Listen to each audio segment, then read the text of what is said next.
Have you ever been reading something and just gotten this feeling that there's a secret hidden right beneath the surface of the words?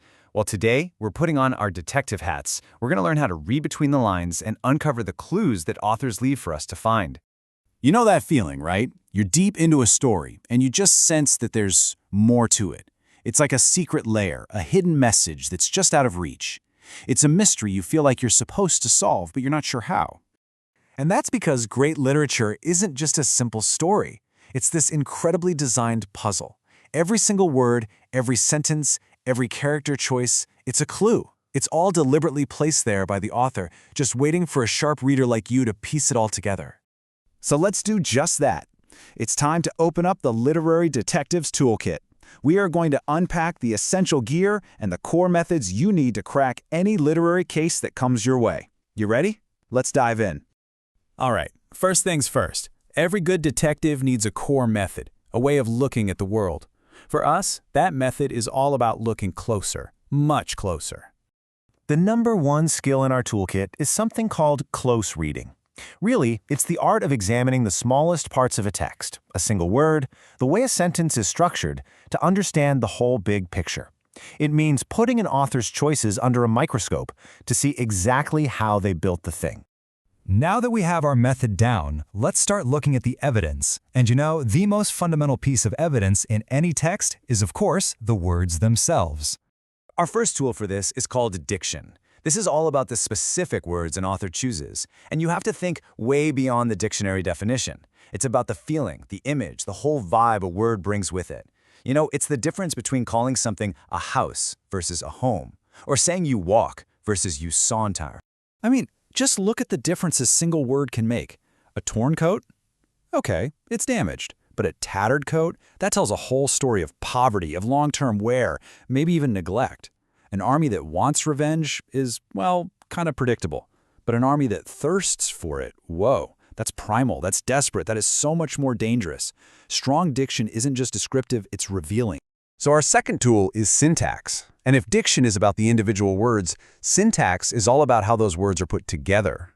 It's the rhythm and the flow of the sentences, and believe me, authors use it to control the entire pace and feeling of a story.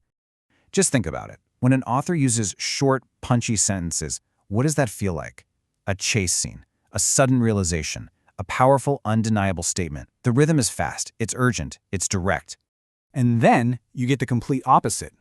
A long, winding sentence forces you, the reader, to slow way down. It's an invitation to wander through a character's complicated thoughts or to soak in a really detailed description of a place. The author is literally controlling your breathing with nothing but punctuation. It's amazing. Okay, so we've looked at the building blocks, the words and the sentences. Now let's zoom out a little bit and figure out how to decode the overall atmosphere, the emotional weather of the story. This brings us to a really common point of confusion: tone versus mood. Here is the absolute simplest way to think about it. Tone is the author's attitude. Are they being sarcastic, nostalgic, angry?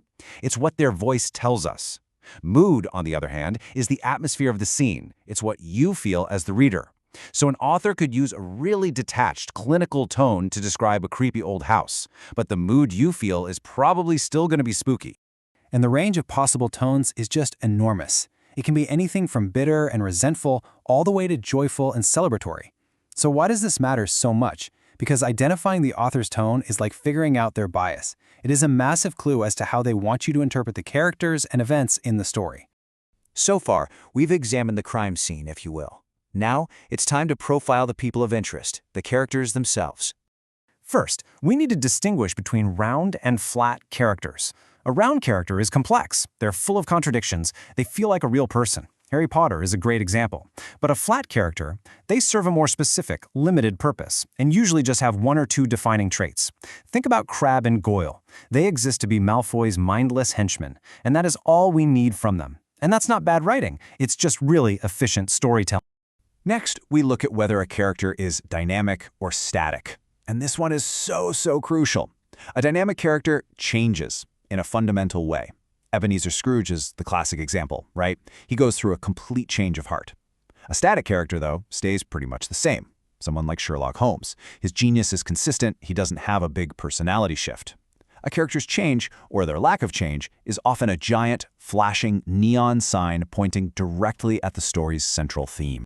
All right, detective, you have your toolkit. You're ready? Now it's time to visit a crime scene and put these skills to the test. Our case for today comes from the great poet Robert Frost. So here's the scene. A white spider on a white flower, holding a dead white moth. On the surface, everything seems white, maybe even pure. But something just feels off, doesn't it? Let's start our investigation. Let's start with diction. Why dimpled and fat? I mean, those words sound almost innocent, kind of like a baby. But you put them on a spider and they become grotesque, unnatural. And the moth isn't just dead, it's rigid. A word that makes it sound less like a creature of nature and more like a man-made object. With just a few word choices, Frost makes a natural scene of death feel deeply corrupted and wrong.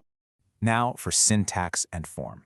This poem is actually a sonnet, a very structured, elegant, traditional form of poetry that's often used for, love poems. So why would he use it for this creepy scene about a spider killing a moth? Well, it's that clash between the elegant form and the grim subject that creates this incredible tension. It suggests this isn't just a random act of nature. There's a kind of horrifying, deliberate order to it. And finally, let's analyze the tone. The poem ends by questioning if some kind of dark design is responsible for this scene. And then it adds this one last chilling condition: if design govern in a thing so small. What is the tone there? Is he genuinely asking a question? Is he being cynical? Is he fearful? The poem leaves us hanging, wondering if this tiny, horrifying event points to some terrifying order in the universe, or if it's all just meaningless, random chaos. And that's how it's done, you see? Using these tools doesn't spoil the story or take away any of the magic. It does the exact opposite. It pulls back the curtain and lets you appreciate the incredible artistry, the deliberate choices, and the sheer genius that went into creating the worlds that you love. So there you have it. You are now an officially deputized literary detective. The toolkit is all yours, so I guess the only question left is, what story will you investigate next?